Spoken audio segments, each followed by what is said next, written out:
నమస్కారం public vision వార్తలకు స్వాగతం. నా పేరు సుమలత. వార్తలు ముందుగా హెడ్లైన్స్.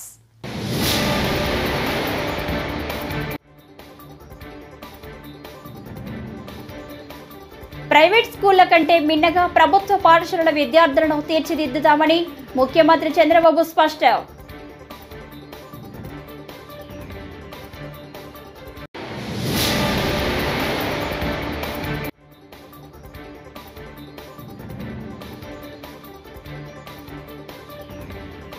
హుస్సేన్ సాగర్ తీరంపై వాయుసేన రిహార్సల్స్.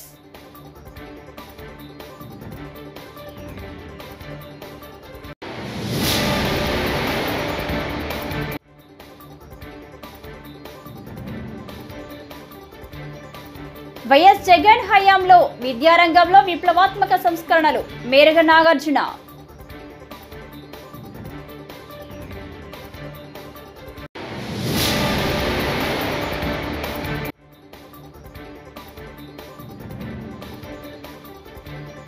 ఏపీకి మరోమారు భారీ వర్షాల ముప్పు. బంగాళాఖాతంలోనే నేడు అల్పపీడనం. ఇక డీటెయిల్స్ చూస్తే, ప్రైవేటు స్కూళ్ల కంటే మిన్నగా ప్రభుత్వ పాఠశాలల విద్యార్థులను తీర్చిదిద్దుతామని ముఖ్యమంత్రి చంద్రబాబు స్పష్టం చేశారు. ఏటా డిసెంబర్ 7న మెగా పేరెంట్స్ టీచర్స్ సమావేశం నిర్వహిస్తామని తెలిపారు. పిల్లల భవిష్యత్తు టీచర్లు తల్లిదండ్రుల చేతుల్లోనే ఉందన్నారు. విద్యార్థులు స్కూల్కు రాకపోతే ఫోన్కు మెసేజ్ వచ్చేలా ఏర్పాటు చేస్తున్నామని తెలిపారు. పరీక్ష ఫలితాలు, ఆరోగ్య విషయాలు కూడా తల్లిదండ్రులకు ఎప్పటికప్పుడు తెలియజేస్తామని వివరించారు.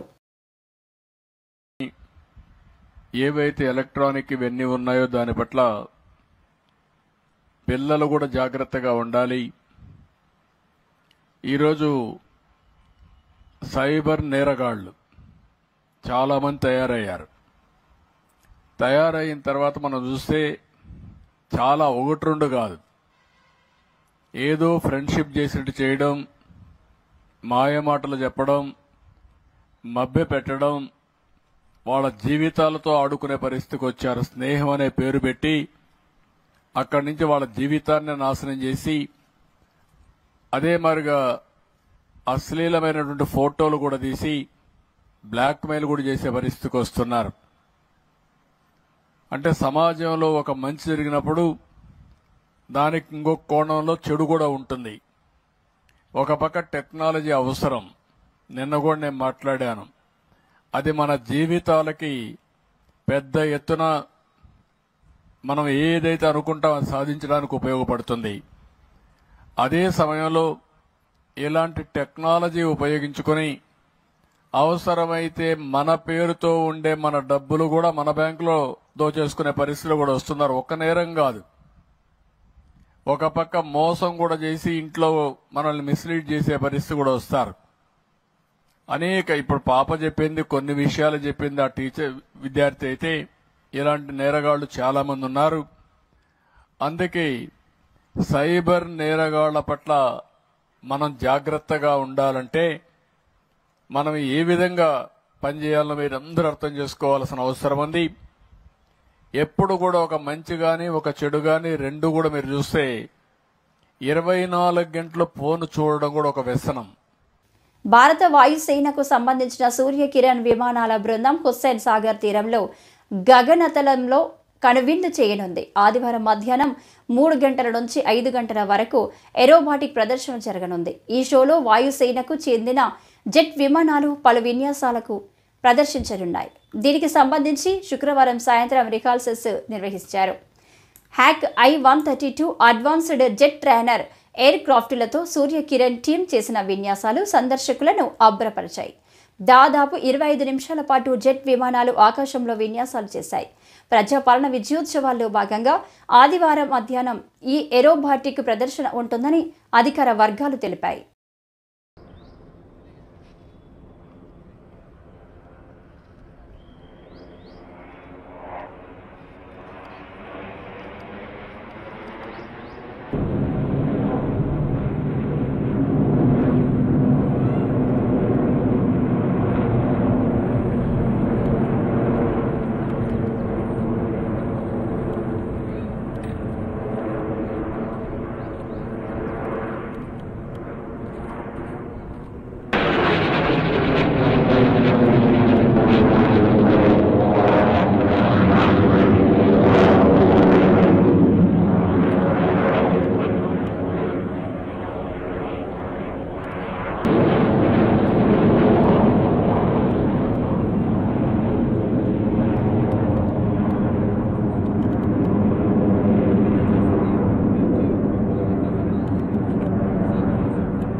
వైఎస్ఆర్సీపీ అధినేత వైఎస్ జగన్మోహన్ రెడ్డి తన హయాంలో విద్యారంగంలో ఎన్నో సంస్కరణలు తెచ్చారని, మధ్యాహ్న భోజనం దగ్గర నుంచి స్కూళ్ల బాగు వరకు అన్నింటినీ అభివృద్ధి చేశారని మాజీ మంత్రి మేరుగ నాగార్జున గుర్తు చేశారు.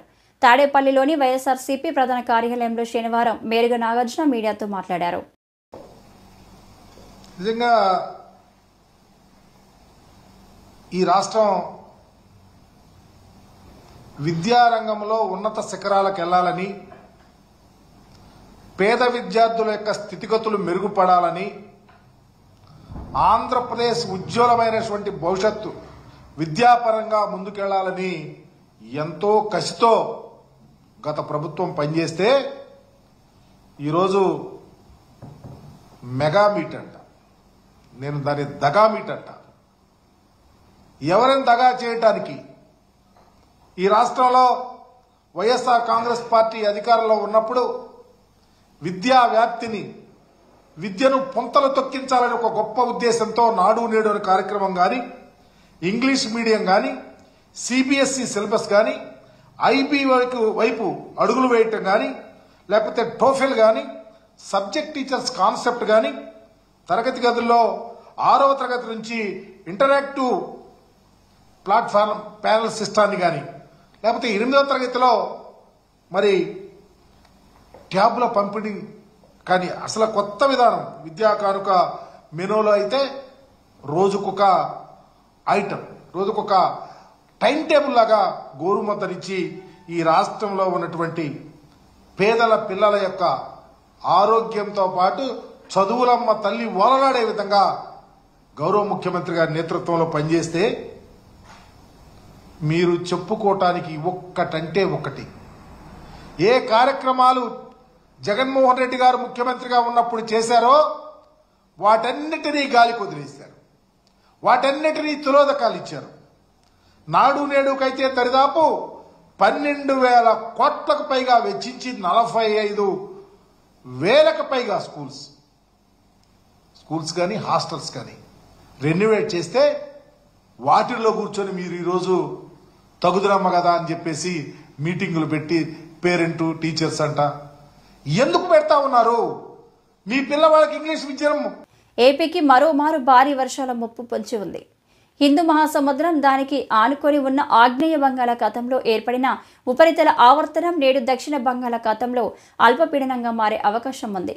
ఇది పశ్చిమ వాయువ్య దిశగా కదులుతూ 12 నాటికి శ్రీలంక, తమిళనాడు తీరాలకు చేరే అవకాశం ఉందని వాతావరణ శాఖ వెల్లడించింది. దీని ప్రభావంతో ఆంధ్రప్రదేశ్, తమిళనాడు రాష్ట్రాల్లో భారీ వర్షాలు కురిసే అవకాశం ఉందని పేర్కొంది. అల్పపీడన ప్రభావంతో 11, 12 తేదీల్లో తమిళనాడులో, 12న దక్షిణ కోస్తా, రాయలసీమ జిల్లాల్లో భారీ వర్షాలు కురిసే అవకాశం ఉందని అధికారులు తెలిపారు. అంతేకాదు అల్పపీడనం వాయుగుండంగాను మారే అవకాశం ఉందన్నారు.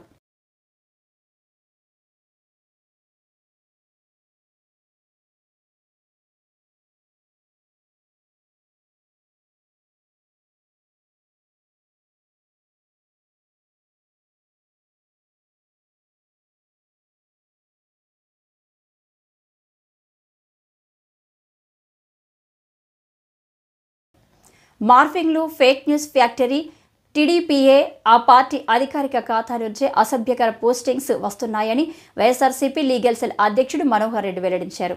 వైఫల్యాలు ప్రశ్నించడం నేరం అన్నట్లుగా కూటమి ప్రభుత్వం వ్యవహరిస్తుందని, ఆ దిశలోనే కేసులు నమోదు చేయడంతో పాటు అక్రమ అరెస్టులు చేస్తూ వేధింపుల పర్వం కొనసాగిస్తుందని మండిపడ్డారు.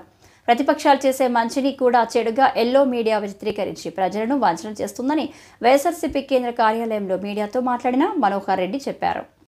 ప్రభుత్వాన్ని ప్రశ్నించే సందర్భంలో పెడుతున్నటువంటి పోస్టింగులను కూడా వాళ్ళు సహించలేక వాళ్ళపైన అక్రమ కేసులు పెడతా ఉన్నారు. నేను ఒక ఎగ్జాంపుల్ చెప్తా, అనేక ఎగ్జాంపుల్స్ ఉన్నాయి. కానీ ఒక మన కేస్ స్టడీ కోసం ఇంటూరు రవికిరణ్ అనే సోషల్ మీడియా కార్యకర్త నే ఉదాహరణగా తీసుకుంటే, అతని పోస్టింగ్స్ ఎక్కడే కానీ అశ్లీలత కానీ, తిట్లు కానీ, అసభ్యత కానీ ఎక్కడా ఉండవు. ప్రభుత్వాన్ని ప్రశ్నించినట్టు, కొరడాలు జిలిపించినట్టు, దీన్ని రెక్టిఫై చేసుకోండి అని చెప్పినట్టు అతనివన్నీ ఉంటాయి. వాటిలో ఒక 10-15 అంశాలు జనం దృష్టికి తీసుకెళ్లాలి కాబట్టి ఏది న్యాయమో తేల్చాల్సింది ప్రజానీకం కాబట్టి వాళ్ళందరికీ ఇది తెలియజెప్పడానికే ఈ ప్రెస్ మీట్ ఏర్పాటు చేయడం జరిగింది. ఫస్ట్ రవికిరణ్ ఈవీఎంలో హ్యాకింగ్ జరుగుతున్నాయి అని మస్క్, అమెరికాకు చెందిన మస్క్ సంచలన ట్వీట్ చేశాడు. దానిపైన చాలా పరిశోధనలు జరిగినాయి. ఆ సందర్భంలో విజయనగరంలో పోలింగ్ జరిగే రోజుకి 50% ఉండే బ్యాటరీ కౌంటింగ్ జరిగే నాటికి 99% ఉంది ఆ బ్యాటరీలో. దానిపైన వైఎస్ఆర్సీపీ పార్టీ తరఫున ఓడిపోయిన వాళ్ళు కూడా హైకోర్టులో కేసులు వేయడం జరిగింది. మరి ఇది విచిత్రం కాదా? 50% ఉన్న ఈవీఎంలు పోలింగ్ రోజు 99%కు ఎలా అయ్యాయి? ఈ సందర్భంగా లోకేష్ టెస్లా కంపెనీ వాళ్ళను, కార్ల కంపెనీని ఇక్కడికి ఇన్వైట్ చేస్తే అప్పుడు రవికిరణ్ ఒకటి చెప్తాడు. ఇటీవల పుష్ప 2 ది రూల్ చిత్ర ప్రీమియర్ ప్రదర్శన వేళ హైదరాబాద్లోని సంధ్యా థియేటర్ వద్ద జరిగిన తొక్కిసలాటలో రేవతి అనే మహిళ మృతి చెందిన ఘటనపై నటుడు అల్లు అర్జున్ స్పందించారు. బాధిత కుటుంబానికి అన్ని విధాల అండగా ఉంటారని హామీ ఇచ్చారు. తన వంతుగా 25 లక్షల రూపాయల సాయం అందిస్తున్నట్లు ప్రకటించారు. ఆ కుటుంబానికి తన తరపున ఇంకెలాంటి సాయం చేయడానికైనా సిద్ధంగా ఉన్నట్టు తెలిపారు. ఈ మేరకు ఆయన ఓ వీడియో విడుదల చేశారు. ఆ క్రౌడ్లో ఒక ఫ్యామిలీ వచ్చారు. ఆ ఫ్యామిలీ కొంచెం దెబ్బలు తగిలినాయి. అండ్ ముఖ్యంగా ఒక lady, the mother of 2 children, ఆవిడ రేవతి గారని, ఆవిడ నెక్స్ట్ డే మార్నింగ్ అన్ఫార్చునేట్గా ఆవిడ ఆ తొక్కిసలాట్లో దెబ్బలు తగిలి ఆవిడ చనిపోయారని తెలిసింది. అది తెలియగానే మేము సుకుమార్ గారు, మేమందరం మొత్తం ఎంటైర్ టీమ్ ఆఫ్ పుష్ప అందరం సడన్గా డిసప్పాయింట్ అయిపోయి ఒక షాక్లోకి వెళ్ళాము. ఎందుకంటే అసలు ఇది వెరీ అన్ఎక్స్పెక్టెడ్. ఎందుకంటే లాస్ట్ 20 ఏళ్ళుగా ఆల్మోస్ట్ అన్ని సినిమాలకి మెయిన్ థియేటర్కి వెళ్ళి సినిమా చూసి వస్తాం అనేది ఒక తెలియని ఆనవాయితీ లాంటిది. అండ్ ఇన్నేళ్ళుగా ఎప్పుడు జరగలేదు. సడన్గా ఇది జరిగేసరికి మేమందరం కూడా చాలా డిసప్పాయింట్ అయ్యి చాలా షాక్లోకి వెళ్ళాం. ఈ న్యూస్ తెలిసిన వెంటనే ఆన్ ద ఫస్ట్ డే మేము కానీ ఎవరం కానీ టీం కానీ ఎవరం కానీ ఈ పుష్ప సెలబ్రేషన్స్లో యాక్టివ్గా పాల్గొనలేకపోయింది. We all feel very sad. ఎందుకంటే మేము సినిమా తీసేదే జనాలు థియేటర్కి వచ్చి ఎంజాయ్ చేయాలని. అలాంటి థియేటర్లో ఇలా ఒక ఇన్సిడెంట్ అయ్యేసరికి వి ఆల్ అది మాటలో చెప్పలేకపోతున్నా. Firstly, I would like to say condolences to the entire family. To Revati Gar family ki condolences from me and the entire team of Pushpa. మేము ఏం చేసినా ఈ లాస్, మేము ఏం చేసినా ఎంత మాట్లాడినా this loss can never be covered. And మా సైడ్ నుంచి what we would like to say is that we want to tell you that we're emotionally there for you. మీకు ఏం కావాల్సిన, మాకు కుదిరినంత శక్తిలో మీకు ఏ హెల్ప్ కావాలన్నా ఎలా కావాలన్నా we like to tell you that we like to be there for you. ట్రాన్స్జెండర్లకు Telangana ప్రభుత్వం అండగా ఉంటుందని ముఖ్యమంత్రి రేవంత్ రెడ్డి హామీ ఇచ్చారు. ఎస్డీఆర్ఎఫ్ ప్రారంభోత్సవ కార్యక్రమంలో ఆయన ప్రసంగించారు. ట్రాన్స్జెండర్ సమాజంలో గౌరవంగా బ్రతికేలా వారిని ట్రాఫిక్ అసిస్టెంట్లుగా నియమిస్తున్నట్లు తెలిపారు. వారికి డబుల్ బెడ్రూమ్ ఇళ్లను ఇస్తామన్నారు.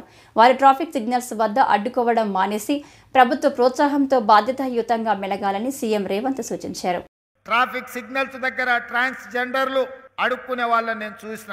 సమాజము వాళ్ళ పట్ల నిర్లక్ష్యంగా వ్యవహరించడం, వాళ్ళ పట్ల మానవీయ కోణంలో ప్రభుత్వాలు ఆలోచించకపోవడం వల్ల విధిలేని పరిస్థితుల్లో సమాజ నిర్లక్ష్యానికి గురైన ట్రాన్స్జెండర్లు అడుక్కునే వృత్తిని వాళ్ళు చేపడుతున్నారు. అందుకే ట్రాఫిక్ సిగ్నల్స్ దగ్గర వాళ్ళు ఉంటున్నారు. కాకపోతే వాళ్ళకు ఒక షార్ప్ సెన్స్ ఉంది. ఎప్పుడు సిగ్నల్ మారుతుంది, ఎప్పుడు ట్రాఫిక్ ముందుకెళ్తుంది, ఎప్పుడు ట్రాఫిక్ ఆగుతుందో శిక్షణ పొందిన వాళ్ళ కూడా వాళ్ళు వేగంగా గుర్తుపడుతుంటారు. అందుకే నేను డీజీపీ, అదే విధంగా అనితా రామచంద్రన్ గారికి, అదే విధంగా హైదరాబాద్ కమిషనర్ చెప్పిన వాళ్ళని ట్రాఫిక్ అసిస్టెంట్స్ గా పోలీస్ డిపార్ట్మెంట్ లో తీసుకొని వాళ్ళ చేతనే ట్రాఫిక్ ను నియంత్రించండి.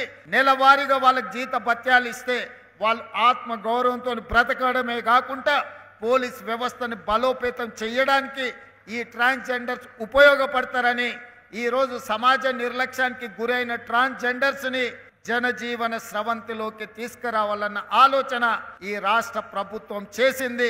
ఈ రోజు 47 మందినో 50 మందినో నియామక పత్రాలు ఇచ్చారు. భవిష్యత్తులో ఇంకా వాళ్ళకి అవకాశాలు పెంచుతాం. విద్యాశాఖని నేను ఒక ఛాలెంజ్గా తీసుకున్నానని నారా లోకేష్ అన్నారు. ఏపీలోని బాపట్లలో శనివారం నిర్వహించిన మెగా పేరెంట్ టీచర్ మీటింగ్లో ఆయన పాల్గొని మాట్లాడారు. గత 5 ఏళ్లుగా దారి తప్పిన విద్యా వ్యవస్థను గాడిలో పెట్టాలని సీఎం చంద్రబాబు నన్ను ఆదేశించారు. ఎందుకు విద్యాశాఖ తీసుకున్నావని నన్ను చాలా మంది అడిగారు. ఈ శాఖకు నా అవసరం చాలా ఉంది. ఒక ఛాలెంజ్గా తీసుకొని విద్యా వ్యవస్థను సెట్ చేయాలని అప్పుడే నిర్ణయించుకున్నా అని అన్నారు. గతంలో మనందరం చూసాం, చంద్రబాబు నాయుడు గారు విద్య పైన చాలా ఫోకస్ పెట్టారు. ఆనాడే స్మార్ట్ క్లాస్ రూమ్స్ తీసుకొచ్చి టెక్నాలజీతో జోడించి చేస్తాం జరిగింది. విద్యా వ్యవస్థని గత 5 సంవత్సరాలు దారి తప్పిన విద్యా వ్యవస్థని గాడిలో పెట్టాలన్న బాధ్యత నాకు గౌరవ ముఖ్యమంత్రి గారు ఇచ్చారు. విద్యాశాఖ అంటే ఎన్నో సవాళ్ళు, సంఘాలుంటాయి. ఒక నిర్ణయం తీసుకోవాలంటే పిల్లల భవిష్యత్తు దానిపైన ఆధారపడి ఉంటుంది. నేను విద్యాశాఖ మంత్రి అవుతున్నానంటే 99% మంది నాకు మెసేజ్ పెట్టి ఆ శాఖను ఎందుకు తీసుకుంటున్నావు అని అడిగారు. ఆ రోజే నేను అనుకున్నా, అబ్బా ఇది అద్భుతమైన శాఖ, ఇక్కడ నా అవసరం ఉంది, ఒక ఛాలెంజ్ గా తీసుకుని వ్యవస్థని సెట్ చేస్తానని మనసులో అనుకున్నాను. గతంలో చూసాం, ప్రతి కార్యక్రమంలో పార్టీ రంగులుండేది, ప్రజాప్రతినిధులు రాజకీయ నాయకులు ఫోటోలు ఉండేది. గౌరవ ముఖ్యమంత్రి గారు చెప్పి అన్నిట్లో ఫోటోలు తీసేశాం. ఈ రోజు మీరు చూస్తే మీకు ఇచ్చే రిపోర్ట్ కార్డులో ఎవ్వరి ఫోటోలు లేవు. రాబోయే సంవత్సరం ఇచ్చే పుస్తకాల్లో రాజకీయ నాయకుల ఫోటోలు ఉండవు, పార్టీ రంగులు ఉండవు. అంతేకాదు, పాఠశాలలో ఏమైనా సంక్షేమ కార్యక్రమాలు చేయాలంటే పెద్దల పేరు పెడతాం జరిగింది. దాంట్లో భాగంగా డాక్టర్ సర్వేపల్లి రాధాకృష్ణ గారి పేరుతో స్టూడెంట్ కిట్లు ఇస్తున్నాం. ఇంకో పక్కన డొక్క సీతమ్మ గారి పేరుతో మధ్యాహ్న భోజనం కూడా మన ప్రభుత్వం ఈరోజు. ఆదోని మున్సిపాలిటీలోని ఇంజనీరింగ్ విభాగం కార్మికుల సమస్యలు జిల్లా రాష్ట్ర స్థాయి అధికారులతో చర్చించి పరిష్కరిస్తామని స్థానిక ఎమ్మెల్యే డాక్టర్ పార్థసారథి తెలిపారు.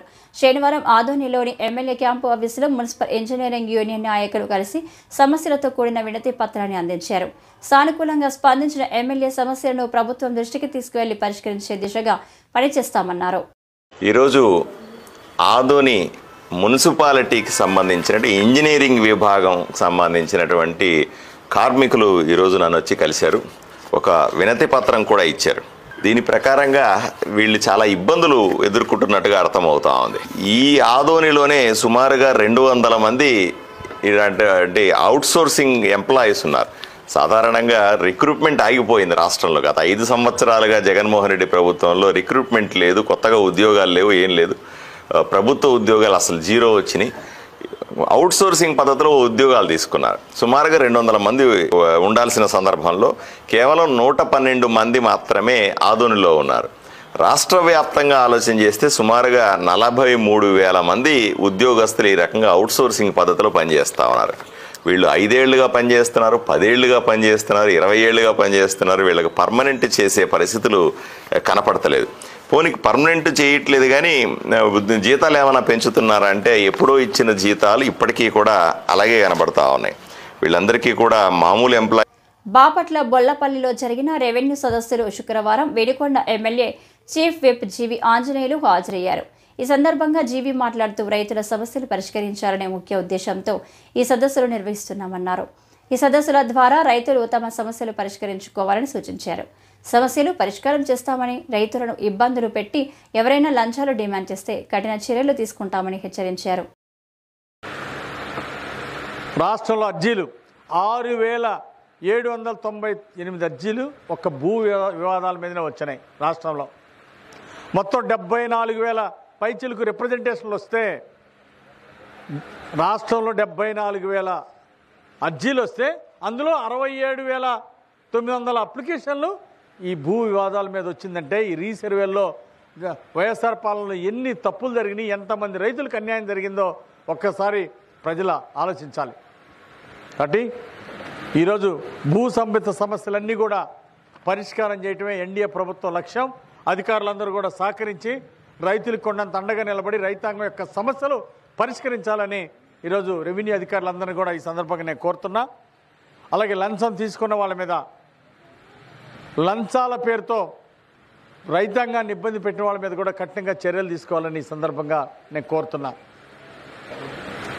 రెవెన్యూ అధికారులు, సబ్ కలెక్టర్ గారు, కలెక్టర్ గారు, తహసీల్దార్ గారు కూడా ఎవరైతే రైతులను ఏదిస్తారో ఆన్లైన్ చేయాలంటే డబ్బులు, పాస్ పుస్తకం ఇవ్వాలంటే డబ్బులు, ఈ విధంగా రైతుల్ని లూటీ చేసే వాళ్ళ మీద ఎన్డీఏ ప్రభుత్వం కఠినంగా ఉంటుంది. అధికారులు కూడా కఠిన చర్యలు తీసుకోవాలని ఈ సందర్భంగా నేను కోరుతున్నా.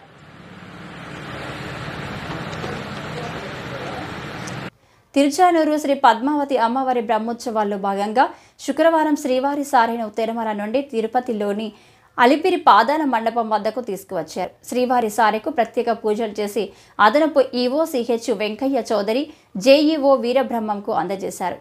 పంచమి తీర్థం ఉత్సవాన్ని పురస్కరించుకొని తిరుమల శ్రీవారి ఆలయం నుంచి సారెను ప్రతి ఏటా తీసుకురావడం ఆనవాయితీగా వస్తుంది.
కాకినాడ కార్పొరేషన్ ఇంజనీర్ విభాగంలో పలు విభాగాల్లో పనిచేస్తున్న టెక్నికల్, నాన్ టెక్నికల్ సిబ్బందికి కనీస వేతనం అమలు చేయాలని Andhra Pradesh municipal engineering workers union అధ్యక్షులు బత్తుల శివశంకర్ పేర్కొన్నారు.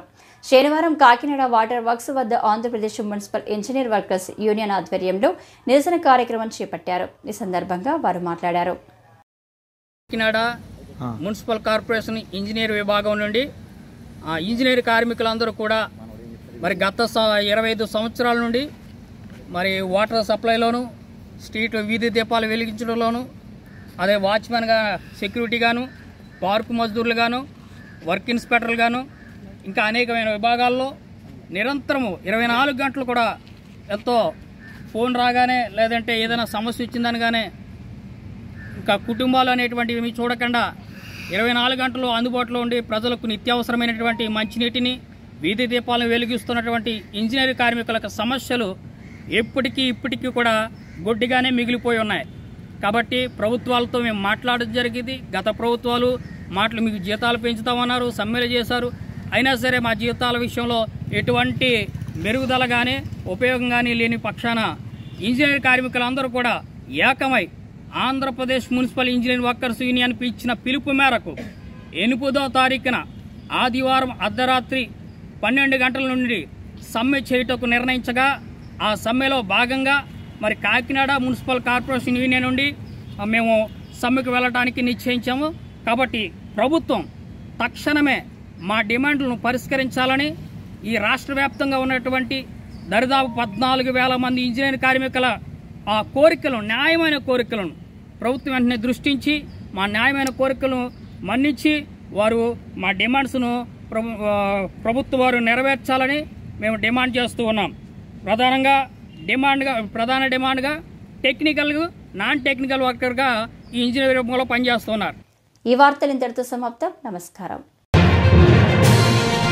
న్యూస్.